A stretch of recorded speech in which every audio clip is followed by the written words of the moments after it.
Rowdy sheeter Shivakumar murder ಪ್ರಕರಣ ಸಂಬಂಧ 5ನೇ ಆರೋಪಿ ಭೈರತಿ ಬಸವರಾಜುಗೆ ರಿಲೀಫ್ ಸಿಕ್ಕಿಲ್ಲ. ಕೊಲೆ ಕೇಸ್ ರದ್ದು ಕೋರಿ ಭೈರತಿ ಬಸವರಾಜ್ ಸಲ್ಲಿಸಿದ್ದ ಅರ್ಜಿ ವಿಚಾರಣೆ ಹೈಕೋರ್ಟ್ನಲ್ಲಿಂದು ನಡೆಯಿತು. ಭೈರತಿ ಪರ ವಾದ ಮಾಡಿದ ಸಂದೇಶ ಚೌಟ ಜಮೀನಿನ ವಿಚಾರವಾಗಿ ಕೊಲೆ ಮಾಡಲಾಗಿದೆ ಎಂದು ಹೇಳಲಾಗಿದೆ. ಅರ್ಜಿದಾರರು ಓರ್ವ ಶಾಸಕ, ಅವರ ವಿರುದ್ಧ ಸುಳ್ಳು ಆರೋಪಗಳನ್ನು ಮಾಡಲಾಗ್ತಾ ಇದೆ. ಪೊಲೀಸರು ಪ್ರಕರಣದಲ್ಲಿ ಆರೋಪಿಯನ್ನಾಗಿ ಮಾಡಲಾಗಿದೆ.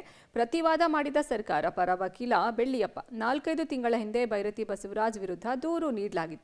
ಕೊಲೆಯಾಗಿರುವ ವ್ಯಕ್ತಿಯೇ ಭೈರತಿ ಬಸವರಾಜ್ ಹೆಸರೇ ಉಲ್ಲೇಖ ಮಾಡಿ ದೂರನ್ನ ಕೊಟ್ಟಿದ್ದ. ಜೀವಕ್ಕೆ ಬೆದರಿಕೆ ಇದೆ ಅಂತ ದೂರನ್ನ ನೀಡಿದ್ದ. ಪ್ರಕರಣ ದಾಖಲಾದ 5 ತಿಂಗಳಲ್ಲೇ ಕೊಲೆಯಾಗಿದ್ದಾನೆ. ವಾದ ಪ್ರತಿವಾದ ಆಲಿಸಿದ ಹೈಕೋರ್ಟ್ ಭೈರತಿ ಬಸವರಾಜ್ ಬಂಧನ ಪ್ರಕ್ರಿಯೆ ತಡೆಗೆ ನಿರಾಕರಿಸಿದೆ. ಪೊಲೀಸರ ವಿಚಾರಣೆಗೆ ಹಾಜರಾಗುವಂತೆ ಸೂಚನೆಯನ್ನ ನೀಡಿದೆ. ಅಲ್ಲದೆ ಪ್ರಕರಣ ಸಂಬಂಧ ಆರೋಪಿಯನ್ನ ಬಂಧಿಸುವಂತಿದ್ರೆ ಕಾನೂನನ್ನ ಪಾಲಿಸಿ ಅಂತ ಪೊಲೀಸರಿಗೆ ಸೂಚಿಸಲಾಗಿದೆ. ಇದರಿಂದಾಗಿ ಶಾಸಕ ಭೈರತಿ ಬಸವರಾಜ್ ನಾಳೆ ಬೆಳಗ್ಗೆ 11:30ಕ್ಕೆ ವಿಚಾರಣೆಗೆ ಹಾಜರಾಗಬೇಕಾಗಿದ್ದು ಬಂಧನದ ಭೀತಿ ಶುರುವಾಗಿದೆ.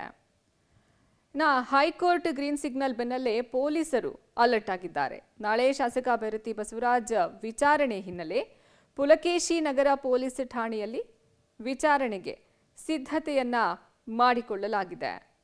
ತನಿಖಾ ತಂಡದ ಜೊತೆ ಸಭೆಯನ್ನ ನಡೆಸಿದ್ದಾರೆ ಅಧಿಕಾರಿಗಳು. ಈ ವಿಚಾರಣೆಗೆ ಸಂಬಂಧಪಟ್ಟಂತೆ ಈಗಾಗಲೇ ವಿಚಾರಣೆ ಸಂಬಂಧ ಸಿದ್ಧತೆಯನ್ನ ಕೈಗೊಂಡ ಪೊಲೀಸರು ತನಿಖಾ ತಂಡದ ಜೊತೆ ಸಭೆಯನ್ನು ಸಹ ಅಧಿಕಾರಿಗಳು ನಡೆಸಿದ್ದಾರೆ. ವಿಚಾರಣೆ ಸಂಬಂಧಪಟ್ಟಂತೆ ಸಿದ್ಧತೆಯನ್ನು ಸಹ ಪೊಲೀಸರು ಕೈಗೊಂಡಿದ್ದಾರೆ. ವಿಚಾರಣೆ ಮಾಡುವ ನಿಟ್ಟಿನಲ್ಲಿ ಎಲ್ಲ ತಯಾರಿಯನ್ನು ಸಹ ಮಾಡಿಕೊಳ್ಳಲಾಗಿದೆ. ಹೈಕೋರ್ಟ್ ಸೂಚನೆ ಅನ್ವಯ ವಿಚಾರಣೆ ನಡೆಸೋದಕ್ಕೆ ತಯಾರಿಯನ್ನ ಮಾಡಿಕೊಳ್ಳಲಾಗಿರೋದು. ಪೊಲೀಸರು ಈ ನಿಟ್ಟಿನಲ್ಲಿ ಅಲರ್ಟ್ ಆಗಿದ್ದಾರೆ. ಬಿಕ್ಲು ಶಿವು ಕೊಲೆ ಕೇಸ್ನ A5 ಆಗಿರುವಂತಹ ಭೈರತಿ ಬಸವರಾಜ್ ವಿಚಾರಣೆಗೆ ನಾಳೆ ಹಾಜರಾಗಬೇಕಿದೆ. ಈ ಹಿನ್ನೆಲೆ ಪೊಲೀಸರು ಎಲ್ಲ ರೀತಿಯ ತಯಾರಿಯನ್ನ ಮಾಡಿಕೊಂಡಿದ್ದಾರೆ.